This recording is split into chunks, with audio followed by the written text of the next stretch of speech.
Hi everyone, my name is Dr. Aaron Burnett and I'm an emergency physician here in St. Paul, Minnesota. I'm also the medical director for the Tox Trends course. Today we're going to talk a little bit about excited delirium and go over why I really think it is a true medical diagnosis. Excited delirium gets a lot of attention in the press lately. It's kind of one of those hot button topics. If you look at this slide, you can see that it's not just in America that we're hearing about it. All the way across the pond over in Britain, the BBC's reporting on this. We're seeing it from the U.S. Department of Justice as well as the EMS literature. And we're also seeing it throughout the popular literature. And this is going to play an important role into how we address this topic. Whenever you have something that's catching the media's attention, I think it brings a lot of anxiety onto EMS providers. It certainly brings a lot of attention to the cases that we deal with. And these are patients that we see on an all too frequent basis. For a long time, I think people really questioned whether or not excited delirium was a true medical diagnosis, whether it was a real phenomenon. And one of the things we're going to talk about today is why, in my opinion, as an emergency physician, this is something that is a real condition. It's a medical diagnosis. And that's not just based on opinion, it's based on hard science. And we're going to review some of that today so that when you interact or encounter a skeptic for this condition, you'll have some of the scientific basis to explain why we in the emergency medicine profession believe that this is a true condition which people need to know about, which EMS providers must be familiar with, and which law enforcement providers have to understand. When you deal with topics like this that have such a profound media impact and media spotlight shown on it, we often get uncomfortable and a little bit nervous. And I think it's important to know that these cases do have a lot of attention drawn on them. And we're going to talk about what you can do to recognize these cases yourself so that we can get the best outcome for these patients. One of the first things I'd like to do in the early phase of this talk is to show you what excited delirium looks like. It's a condition that we're going to spend a lot of time talking around, and as we go through it, I want you to remember this patient that we're going to see right now. It's an individual who's interacting with law enforcement, and that's an important concept because oftentimes these patients initially interact with law enforcement. Those are the first individuals who make contact with these patients. Eventually, EMS should be getting involved, and it should be very early on in this patient's course. But as you watch this video, recognize the difficulties in controlling this scene. Watch and listen for how the law enforcement officers struggle to gain control and custody of this patient. And focus on how the patient is interacting with their surroundings, with not only the law enforcement officers, but how is this patient processing the commands that the officers are giving him? How is he interacting with the environment and struggling to get away? And what is his perception of reality? Can you get a sense from watching this video what that patient's perception of reality is and whether or not that's the same perception that the law enforcement officers who are trying to gain control of this patient are perceiving as well? So let's watch this video, pay close attention to those things we just discussed, and then we'll talk about this a little bit more. So as you watch that video, there are a couple things to really take away from it. One, that scene was very uncontrolled. There were gunshots being fired. There were multiple officers on the scene. Towards the end of the event, you saw that there was another officer from another agency. So a multi-agency response with violence, with gunshots on the scene. And then when you focus in on the patient, what did you see? Was that patient purposefully trying to injure the officers, or was he resisting more like a caged animal? I think when you watch that individual struggle against the law enforcement officers, you really see that his perception of reality, his ability to interpret their commands is skewed. It's not normal. He wasn't disobeying the officers to be difficult. He really was having trouble on a neurochemical level in his brain understanding what those officers were telling him. The ability to communicate and understand spoken language is something that's very high order function in the brain. And we see in many medical conditions, patients have an inability to process and understand verbal commands. And in patients who have excited delirium, I think that really reflects an underlying dysfunction in their brain. It's not that they're being difficult. It's not that they're being contradictory. It's that their brain is not functioning normally. It's not able to perceive the stimulus that it's getting. And we're going to talk about a bunch of different stimuli that their brains are not able to perceive, whether it's verbal, whether it's physical, whether it's painful stimuli. The brain is abnormal in these patients. And when you saw that individual struggling, I hope you got a sense of that. So this is a big controversial issue, excited delirium, and there's a couple of reasons for that. The first is that these are highly litigious cases. Whenever you have an individual who's dying during the restraint phase or while under the control or custody of law enforcement, that's going to shine a very bright light on these cases. It's going to attract the attention of the media, as we saw with one of the earlier slides. And we have to recognize that going into these cases. We have to be cognizant of the fact that these are going to be heavily scrutinized. And so what we need to know going in is that we have to dot all our I's, cross all our T's, and work together to make sure that we get the best outcome for these patients, that we minimize the chance of poor outcomes. For a long time, there's been no clear medical diagnosis for excited delirium. In the medical side, when we bill for a diagnosis, it's called an ICD-9 code. And ICD-9 codes are the official way that you diagnose somebody in the medical chart. And there is no ICD-9 code for excited delirium. If you ask a medical coder, somebody who reviews charts, what excited delirium is, and they're going to say, well, there's no such thing because I don't have an ICD-9 code.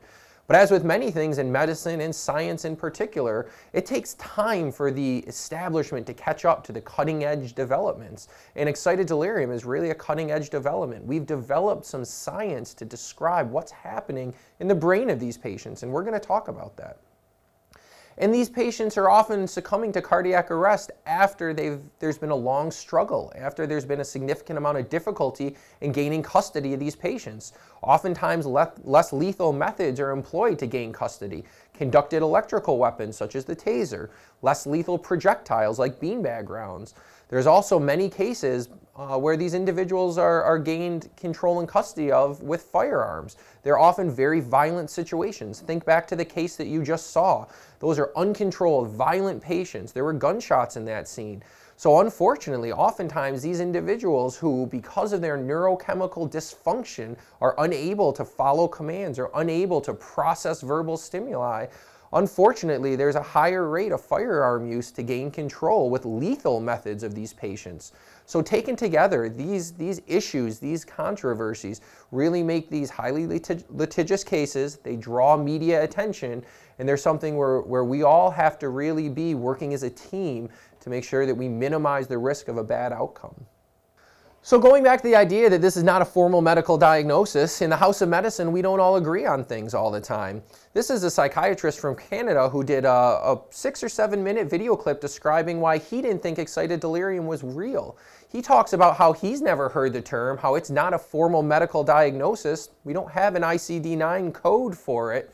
Yet what I want to really emphasize here is this is a physician who's working in the hospital. He's a psychiatrist taking care of people after they've already been transported, after they've already been restrained by pre-hospital providers, and oftentimes after they've already underwent a multi-hour period in the emergency department.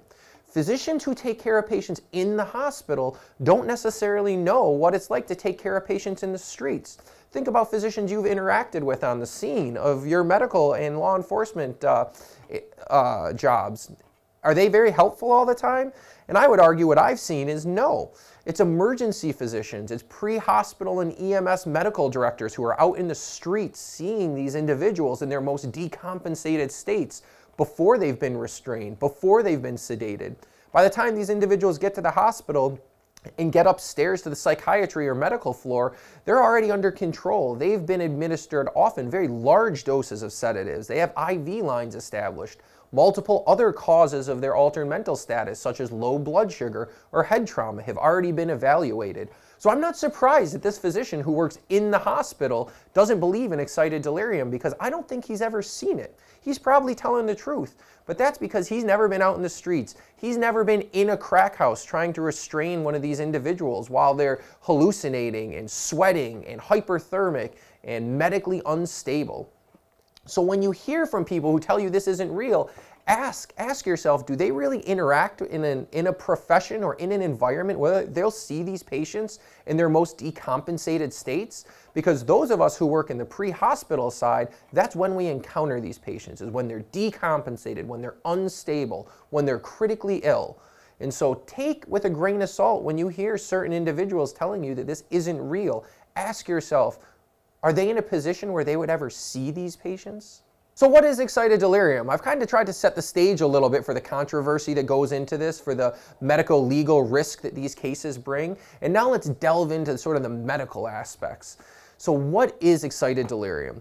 So it's a distinct clinical syndrome that is separate from just intoxication. Excited delirium is more than just drug intoxication. It's often associated with stimulant drug use, but not always. It can also be associated with a psychiatric disorder, a psychotic disorder specifically, like schizophrenia or bipolar or schizoaffective. We'll talk a little bit about how the first cases of excited delirium were described in psychiatric patients and not in drug-abusing individuals. Today, many of the patients we see who present with excited delirium are using stimulant drugs like cocaine or methamphetamine or PCP. But you can still have this condition without using drugs. It's associated with delirium, and this is a key feature. Delirium is a term for an altered mental status due to an underlying medical condition. It's often seen with hallucinations in patients who have excited delirium. In our patients who are drug-abusing individuals, we typically see paranoia, fearfulness, but not overt hallucinations, not speaking to unseen others, not speaking in tongues, in languages which this patient doesn't know, in languages which aren't even languages. The confusing and tricky thing, of course, is that there's a spectrum here. So you can have someone who has an underlying mental illness who's also using drugs, and so sometimes this can be difficult to interpret. But a key component is an altered mental status with delirium, agitation, hyperactivity, confusion, hallucinations. And there's also going to be sensory impairment. And sensory impairment can come in a whole host of forms. Think back to the patient we saw. They were having trouble with multiple forms of sensory impairment. Spoken language, the ability to understand sounds can be very, very impaired in these individuals. One of the key features and one of the hallmarks of excited delirium is an insensibility to pain, a pain tolerance we call it. And what, again, this reflects is an underlying dysfunction in the brain, where the brain is receiving signals from the nerves that there's something that hurts, but the brain is not processing it, it's not perceiving it, it's not communicating to the part of the brain that says, stop what you're doing, this hurts. So even though the nerves are working, if you look, the nerves feel the pain, the brain can't understand what it's being told. And we also see this in terms of temperature regulation. We'll often see these patients who are running around naked, who are wearing clothing which is inappropriate to temperature. We'll see them in social contexts where they are clearly acting inappropriately, and so they're unable to process how their interaction should or commonly would be occurring in that social context. So they're unable to perceive sensory input. You'll see psychomotor agitation, and that's a hallmark feature. Unfortunately, this isn't linked to just excited delirium. You can go smoke crack or meth and you'll be very agitated. But without agitation, you don't have excited delirium. Just because you have agitation doesn't mean you do have excited delirium, but without it, it's not excited delirium. These patients aren't always going to be swinging, kicking, and biting. They might be pacing. They might be moving their arms and legs continuously, but they're not going to be sitting still. Even if you have handcuffs on them, they're not going to be sitting still. They're going to be fighting those restraints. And that's a very important point we're going to talk about coming up. And this is really getting to the key medical components. There's going to be physiologic stimulation. These are things that we're going to need to bring on medical professionals like EMS providers to address, because these are the things that can ultimately lead to these patients having a cardiac arrest. They're going to be tachycardic, have a fast heartbeat. They're going to be breathing fast. The overall picture is a very hypermetabolic state, a fight or flight reflex taken to the extreme. So they're going to have high body temperature, hyperthermia, and you typically don't need a thermometer to measure this. The reports that we're going to talk about, a very large number of patients had tactile hyperthermia. So providers who just touched these patients felt that they were burning up. And for those of you who have kids, think how many times you've picked up an infant or a child and said, oh wow, you have a fever, before you even got a thermometer out. That's the thing we're going to see in these patients, because oftentimes their temperature is not going to be 100 or 101 or 102. It's going to be 105 or 106. And then ultimately they're going to have metabolic derangement. So things we have to measure with lab studies in the hospital. But we'll often see signs of kidney failure, of elevated potassium levels, which can cause the heart to stop. And then we'll see breakdown in the muscles, something called rhabdomyolysis, which also leads to kidney failure.